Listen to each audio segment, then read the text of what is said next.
Assalamualaikum warahmatullahi wabarakatuh. Sahabat budiman yang dirahmati Allah, pada perjumpaan kali ini kita akan membahas mengenai 6 hal tentang Dajjal yang diterangkan oleh Nabi. Simak videonya sampai habis.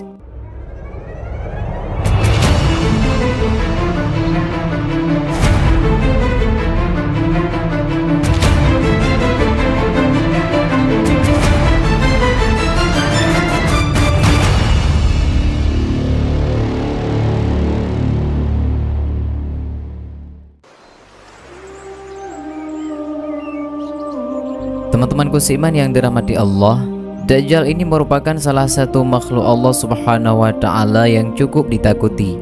Mengapa? Sebab kehadiran Dajjal hanya akan merusak keimanan seseorang saja. Untuk itu sahabat budiman, mengenal Dajjal menjadi hal yang begitu penting bagi kita. Tapi dari mana kita bisa mengetahuinya? Tiada lain yaitu dari Rasulullah Sallallahu Alaihi Wasallam. Rasulullah Sallallahu Alaihi Wasallam telah memberikan beberapa keterangan mengenai Dajjal. Apa sajakah itu? Yang pertama, fitnah Dajjal merupakan fitnah paling besar sepanjang sejarah. Tidak ada satupun makhluk sejak Nabi Adam diciptakan hingga terjadinya kiamat yang fitnahnya ataupun cobaannya lebih besar dari Dajjal. Hadis riwayat Muslim. Pula dari An-Nawawi rahimahullah menerangkan, yang dimaksud di sini adalah tidak ada fitnah dan masalah yang lebih besar daripada fitnah Dajjal. Yang kedua, Dajjal memiliki ciri-ciri sebelah matanya buta. Aku akan menceritakannya kepada kalian, dan tidak ada seorang nabi pun melainkan telah menceritakan tentang Dajjal kepada kaumnya. Sungguh Nabi Nuh alaihissalam telah mengingatkan kaumnya. Akan tetapi aku katakan kepada kalian tentangnya yang tidak pernah dikatakan oleh seorang nabi pun kepada kaumnya, yaitu Dajjal itu buta sebelah matanya, sedangkan Allah sama sekali tidaklah buta. Hadis riwayat Bukhari dan Muslim. Lalu yang ketiga sahabat budiman, di antara kedua mata Dajjal terdapat tulisan kafir. Tidaklah seorang nabi pun diutus selain telah memperingatkan kaumnya terhadap yang buta sebelah lagi pendusta. Ketahuilah bahwasanya Dajjal itu buta sebelah, sedangkan Rabb kalian tidak buta sebelah. Tertulis di antara kedua matanya kafir. Hadis riwayat Bukhari. Lalu yang keempat, kemunculan Dajjal bisa dirasakan pada tahun-tahun sebelumnya. Nabi SAW bersabda, 3 tahun sebelum keluarnya Dajjal, langit akan menahan sepertiga dari air hujannya, dan bumi menahan sepertiga dari tumbuh-tumbuhannya. Pada tahun yang kedua, langit akan menahan 2/3 dari air hujannya, dan bumi akan menahan 2/3 dari tumbuh-tumbuhannya.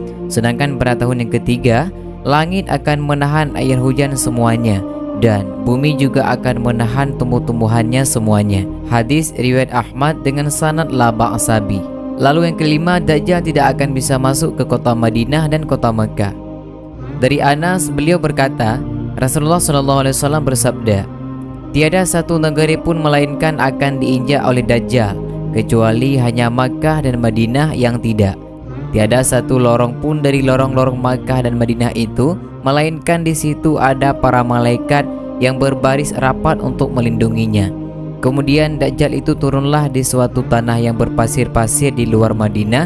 Lalu kota Madinah bergoncanglah sebanyak 3 goncangan, dan dari goncangan-goncangan itu Allah akan mengeluarkan akan setiap orang kafir dan munafik. Hadis riwayat Muslim. Lalu yang keenam, Dajjal membawa air dan api yang diumpamakan sebagai surga dan neraka. Apa yang kita lihat sebagai air sebenarnya berarti api, begitupun sebaliknya. Dari Rib'i bin Hiras, beliau berkata, ia berangkat dengan Abu Mas'ud al-Ansari ke tempat Hudzaifah al-Yaman. Lalu Abu Mas'ud berkata kepadanya, beritahukanlah kepadaku apa yang pernah engkau dengar dari Rasulullah SAW perihal Dajjal. Kemudian Hudzaifah lalu berkata, Nabi SAW bersabda, sesungguhnya Dajjal itu keluar, dan sesungguhnya beserta Dajjal itu ada air dan api.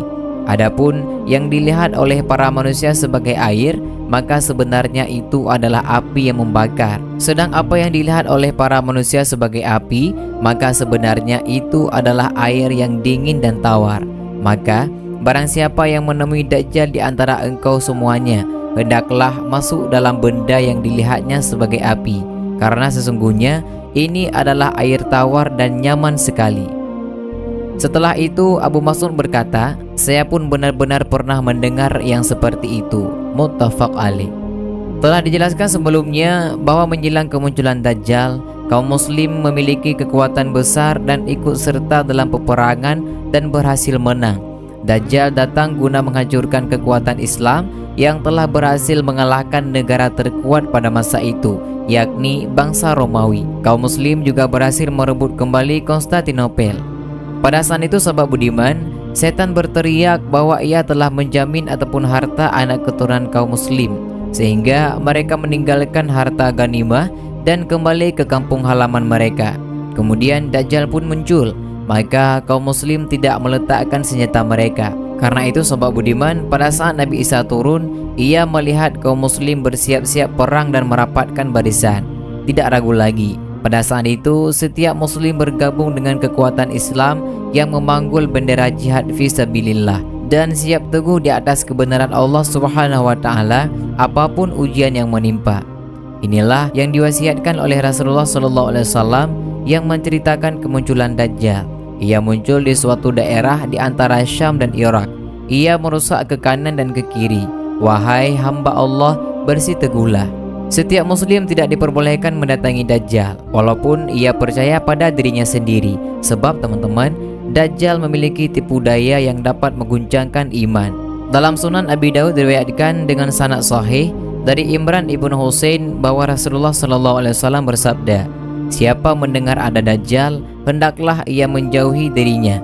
Demi Allah, seorang laki-laki mendatangi dengan rasa percaya diri sebagai seorang mukmin, namun akhirnya ia mengikuti Dajjal karena tipu daya yang dilakukannya. Orang yang tidak mampu melawannya boleh lari. Inilah yang dilakukan oleh kebanyakan orang pada saat itu.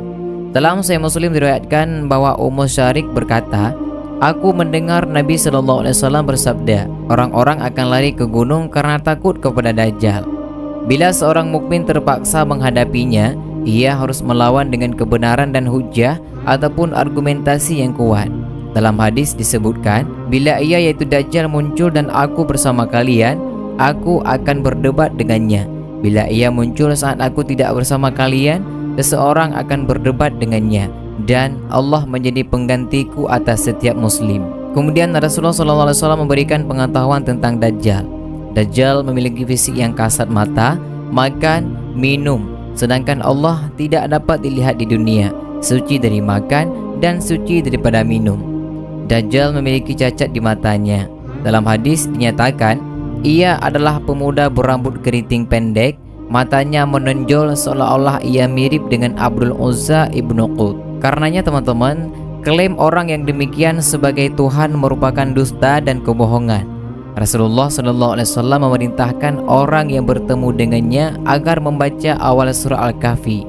Sabda Rasulullah SAW, siapa yang menemuinya, hendaklah ia membaca surah Al-Kahfi. Lalu sahabat budiman, dalam hadis Abu Umamah dinyatakan, sesungguhnya di antara fitnahnya yaitu fitnah Dajjal, ia memiliki surga dan neraka. Nerakanya adalah surga, surganya adalah neraka. Siapa diuji dengan nerakanya, hendaklah ia mohon pertolongan kepada Allah dan membaca awal surah Al-Kahfi. Pula dalam hadis sahih disebutkan, orang-orang yang hafal 10 ayat dari surah Al-Kahfi akan terjaga dari fitnah Dajjal. Namun menurut sebagian hadis diterangkan bahwa yang dimaksud adalah awal surah Al-Kahfi, dan menurut sebagian hadis lagi adalah akhir surah Al-Kahfi. Lalu kenapa membaca awal dan akhir surah Al-Kahfi dapat melindungi kita dari Dajjal? Sebagian ulama menjawab, itu karena Allah memberitahukan di awal surat ini bahwa Allah melindungi para pemuda Al-Kahfi dari penguasa lalim yang hendak membinasakan mereka. Jadi sahabat budiman, Allah menghubungkan bahwa keadaan orang yang membaca ayat-ayat ini sama seperti keadaan para pemuda itu, yakni diselamatkan oleh Allah. Ada lagi pendapat yang menyatakan bahwa itu karena di awal surah Al-Kahfi ada keajaiban-keajaiban dan tanda-tanda yang meneguhkan hati orang yang membacanya, sehingga ia tidak terkena fitnah Dajjal, serta tidak merasa aneh, tidak tertipu, dan tidak terpengaruh dengan apa yang dibawa Dajjal. Di antara hal yang dapat melindungi kaum muslim dari Dajjal adalah berlindung ke Mekah ataupun ke Madinah karena Dajjal tidak masuk ke dalam kota tersebut. Lalu Rasulullah SAW telah menyebutkan kepada kita bagaimana orang laki-laki yang soleh itu menghadapi Dajjal dengan kebenaran dan ia bersikap dan berkata tegas kepada Dajjal sebagaimana dijelaskan dalam hadis di atas. Hal ini sahabat budiman yang dapat menyelamatkan diri dari Dajjal adalah berlindung kepada Allah dari fitnah Dajjal. Hadis-hadis Nabi memerintahkan seorang muslim untuk berlindung kepada Allah dari fitnah Dajjal. Dalam Sahih Al-Bukhari diriwayatkan bahwa Aisyah berkata, "Aku mendengar Rasulullah SAW berlindung dalam solatnya dari fitnah Dajjal." Kemudian Rasulullah SAW selalu berta'awuz dari fitnah Dajjal setelah tasyahud. Beliau berdoa, "Ya Allah, sesungguhnya kami berlindung kepadamu dari azab Jahannam, azab kubur, fitnah hidup dan mati, serta fitnah Al-Masih Dajjal." Sahabat beriman yang dirahmati Allah, dan demikianlah sedikit penjelasan mengenai 6 hal tentang Dajjal yang diterangkan oleh Nabi. Semoga dari penjelasan ini dapat bermanfaat bagi kita semua. Amin ya rabbal alamin. Wassalamualaikum warahmatullahi wabarakatuh.